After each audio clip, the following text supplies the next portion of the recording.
Imagine you're walking around with a secret invisible shield. It's wrapped all around you, keeping you safe, making sure you're treated fairly, and letting you be exactly who you are. Honestly, it sounds like something straight out of a superhero movie, right? But what if I told you this shield is completely real? So, what invisible shield protects every single person, and even every animal, on Earth?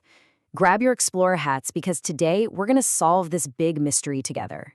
Welcome to today's Explainer. I am so incredibly excited to have you here. We're going on a fascinating journey to uncover the truth about this invisible shield as we dive into understanding rights and responsibilities. Let's get right into it and see how the world actually works to keep us all safe and happy. Before we officially set off, I just want to give a quick shout out to the creator of this amazing lesson. This educational adventure is produced by Waqas Ahmed Shah. He's an incredible educator as well as an AI agents and automation builder for educators, traders, and startups based right in Karachi, Pakistan. It's thanks to him that we get to explore these awesome ideas today. Okay, here's our adventure roadmap for today. We'll start with number 1, the invisible shield. 2, rights and responsibilities. 3, your basic survival needs. 4, the freedom to be you. 5, fair play for everyone. And finally, number 6, a quick recap and final thoughts. All right, let's jump to our very first stop. Section 1, the invisible shield, uncovering the secret. So, what exactly is this shield made of? Well, here's the grand reveal. That invisible shield is actually called our rights. Simply put, rights are all the things you are entitled to have and deserve. Basically, they mean having freedom. Since the very day you were born, you've had human rights. They're the rules that say you absolutely deserve to be safe, happy, and free. Flipping the page to Section 2, Rights and Responsibilities, the two sides. You see, this invisible shield of freedom, it never travels alone. It has a partner. They're like two sides of the exact same coin. And that partner is our responsibilities.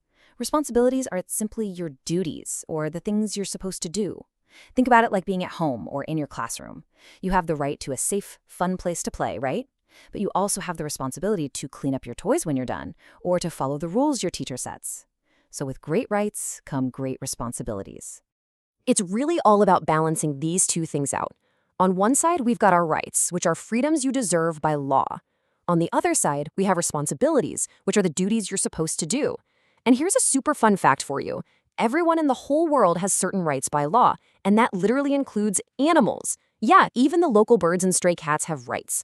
But for human society to actually work, our rights must always be balanced out by our duties to each other. Moving right along to Section 3, your basic survival needs, staying safe and healthy. Now, we know the invisible shield protects us, but how exactly does it keep us alive and well? Just imagine what happens if someone gets really sick or if they just don't have enough food to eat. It's a pretty scary thought, isn't it? Without food, water, or medicine, we just can't survive. So how does our shield of rights step in to help us out when we're hungry or unwell? Well, our shield provides these incredible protections. First and foremost is the right to life. This means the government must protect and safeguard our lives. Then we have freedom from hunger.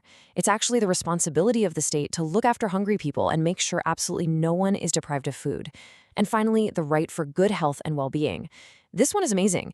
When people fall sick or get injured, the state must look after them in hospitals.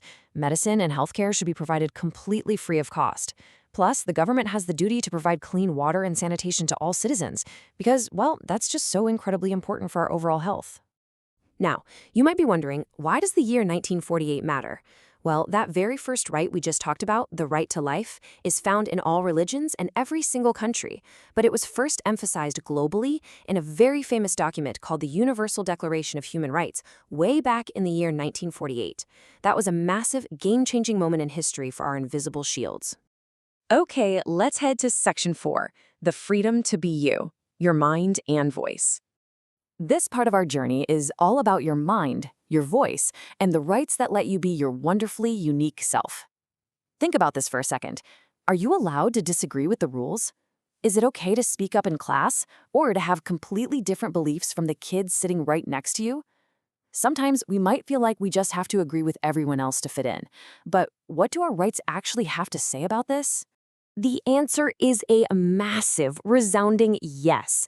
You have the freedom of expression and speech, meaning you're entirely free to express your views and even disagree with the government. Even newspapers, magazines, and TV channels have this exact same freedom. You also have the freedom of thought and religion. We all have the right to believe in what we want and to practice all religions freely. Or, hey, even change them if we want to. And to help build that beautiful mind of yours, every single child has the right to a basic quality education completely free of cost. No child should ever be left out of school. Let's explore Section 5, Fair Play for Everyone, Treating People Equally. Try to think of the whole world as a giant playground. Now, for a playground to be fun, things have to be perfectly fair, right? Imagine you're playing your absolute favorite game at recess, but suddenly the rules change depending on who's playing. Is a game fair if the rules are different for rich people than they are for everyday common people? Of course not. It would completely ruin the game. So how do our rights make sure the real world plays fair? Our invisible shield ensures fair play through a few amazing rules. First up, the right to equality and justice. This means everyone is equal in the eyes of the law. There's absolutely no distinction between a rich person, a common person, or even a ruler. Second is gender equality. There should be zero discrimination between genders. Everyone gets the exact same fair chance. And third, political rights. In democratic countries, people have the power to choose their own representatives through free and fair elections. You literally get to help pick the team captains of your country. And that brings us to Section 6, Recap and Final Thoughts, your toolkit for life. We have covered some truly fantastic ground today. Let's just walk through our quick recap checklist so you remember all the key parts of your invisible shield. Step 1, we discovered that rights are the freedoms you naturally deserve. Step 2, we learned they come with responsibilities, which are your everyday duties. Step 3, we explored our survival rights like food, water, and medicine, along with our freedom rights like free speech and getting a great education. And step 4, we learned all about practicing fair play, which ensures equality and justice for absolutely everyone, no matter who they are. Before we wrap up, I want to leave you with this final, very important question to think about. How will you use your responsibilities today to protect the rights of others? Remember, your invisible shield only stays strong when we all do our part to help each other out. Thank you so much for joining me on this awesome educational adventure. If you loved solving this mystery with me today, please give this explainer a big thumbs up, hit that subscribe button, and follow the channel for lots more exciting adventures to come. See you next time.